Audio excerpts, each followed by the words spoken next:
Number 13 please.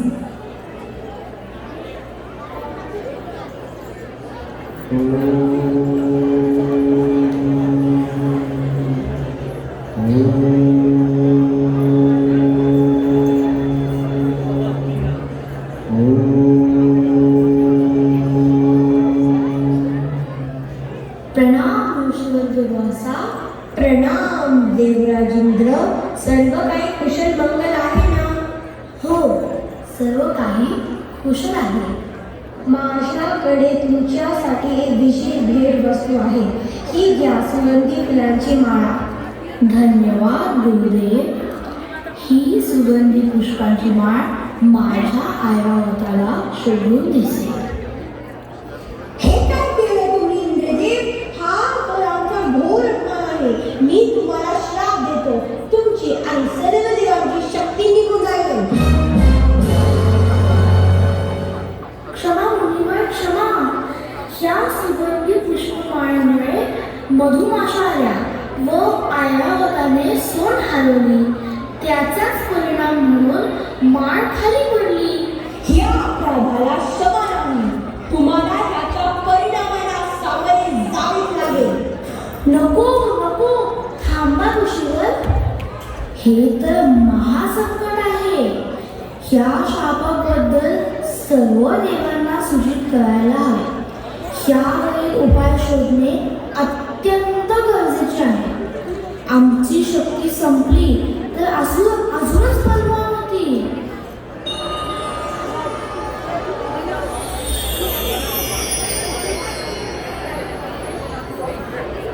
Durvasa ऋषींच्या शापामुळे आपली सगळी शक्ती निघून गेली आहे आणि दैत्याने स्वर्गावर विजय मिळवला आहे. आता आपण काय करू शकतो? मला असं वाटतंय ब्रह्मदेवच आपल्याला यातून काहीतरी मार्ग सांगतील. हो, बरोबर आहे. चला आपण ब्रह्मदेवाकडे जाऊ आणि त्यांची मदत मागू. ते आपल्याला नक्की मदत करतील.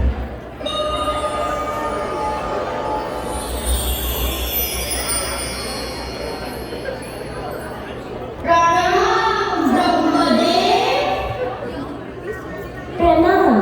संपूर्ण देवलोकात आज इथे ब्रह्मलोकात अडकण्याचे प्रयोजन मला कळका.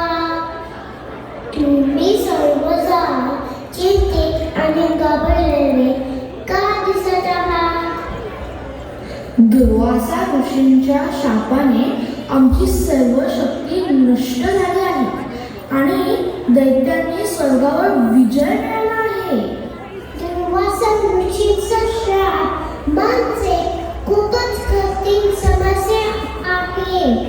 तुमच्या समस्येचे समाधान फक्त आणि फक्त विष्णुदेवाच करू शकतात. चला आपण सगळे विष्णुदेवाकडे जाऊ.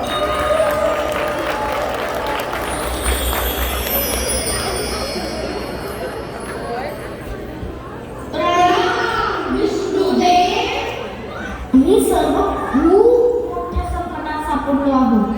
तुम्ही आम्हाला कृपया काहीतरी मार्ग सांगू शकाल का? दुर्वासा ऋषींच्या शापामुळे आमची सगळी शक्ती निघून गेली आहे.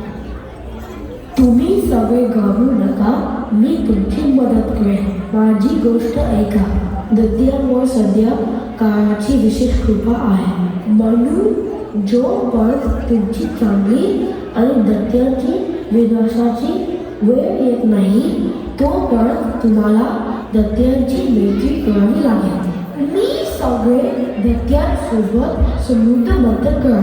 समुद्राच्या तलाशी अनेक दिव्य पदार्थ आहेत. मृत पण आहे. समुद्र मंथनातून अमृत मिळेल. ते तुम्ही प्राशन करा. मग तुमची सर्व शक्ती परत येईल आणि तुम्ही अमर व्हाल. हे काम खूप कठीण आहे. म्हणून तुम्ही दैत्यांची मदत घ्या.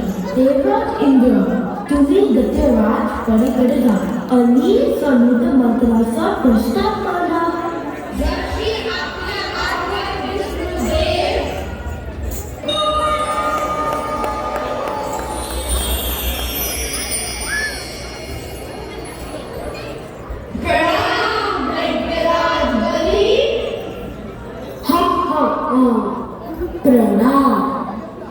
असं देवगड माझ्या बेटीला कसे काय आला?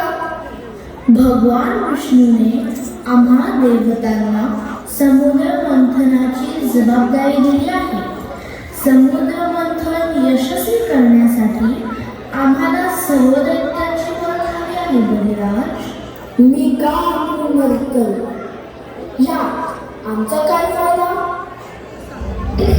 समुद्र मंथनातून आपल्याला अमृत, हिरे, मोती आणि अजून खूप काही मिळणार आहे. आणि यातून आलेले अमृत आपण प्यायल्यावर आपण सगळे अमृत शकतो. मला तर यात काहीतरी गडबड दिसत आहे.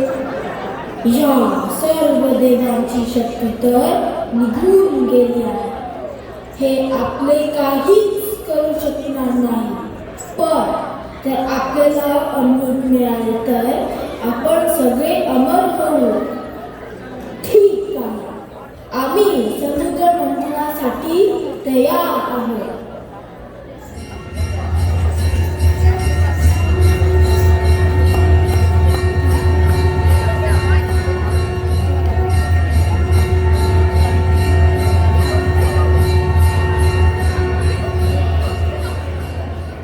समुद्र मंथनासाठी मी मंदाराचल पर्वत आणला आहे. हा आपल्याला समुद्र मंथनासाठी मदत करेल. समुद्र मंथनासाठी वासुकी नाग दरी बनवून आपल्याला मदत करणार आहे.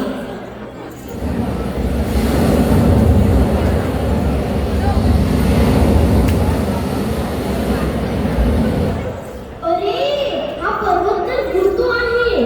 आता काय करायचं? मंदिराचा पर्वत तर बुडतो आहे. मी देवाची मदत करतो. मी कासवचे रूप धारण करतो आणि पर्वत पाठीवर ठेवतो.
मला कळले आहे की मंथनातून विष आले आहे.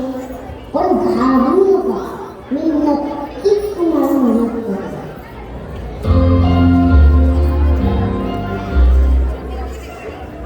मला असं वाटतंय की विष प्राशन केलं तर सगळ्या जगाची येईल. द्या ते विष मला. पण हे विष प्राशन करून आपल्या जीवाला धोका येण्यामध्ये माझ्या जीवाला धोका असला तरी जगाच्या कल्याणासाठी न्याय करायलाच हवे.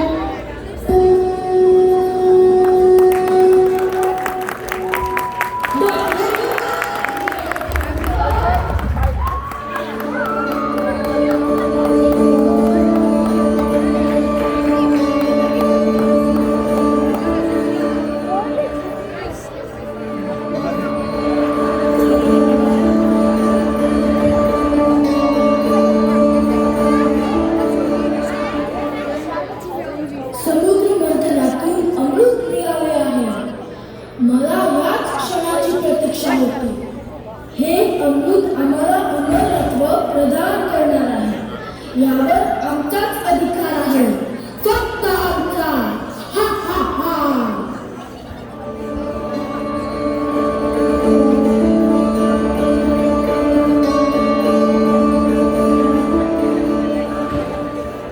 हे सुंदरी, तू कोण आहेस आणि इथे कशी प्रकट झाली? माझं नाव मोहिनी आहे. मी तुमच्यातला गुणधर पाहून तुम्हाला मदत करायला आले आहे. हे देवी, समुद्र मंथनातून मिळालेल्या अमृतावरून हा वाद सुरू आहे. दानव सर्व अमृत एकटे प्राशन करू इच्छित आहे. हे सर्व अमृत दानवाने प्राशन केले तर देवाच्या सर्व शक्ती कशा परत येतील? मला तो अमृताचा कलश द्या का? मी त्या अमृताची सगळ्यांमध्ये समान वाटणी करून देईन. हे सुंदरी, आम्ही तुझ्या कृपा कटाक्षाचं स्वागत करतो. तुझ्या हातून अमृत का आणि विष पटवून घे. हा अमृत घे आणि आम्हाला अमृत दे. आम्हाला तुझ्यावर पूर्ण विश्वास आहे की तू अमृताचे समान वितरण करशील.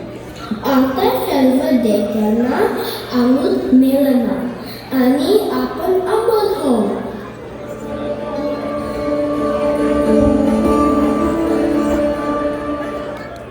अरे, ही मोहिनी सर्व अमृत देवांना देत आहे. अशाच चालू राहिल्यानंतर देताना काहीच अमृत मिळणार नाही. मी देवाचे रूप घेऊन त्यांच्या रांगेत जाऊन बसते.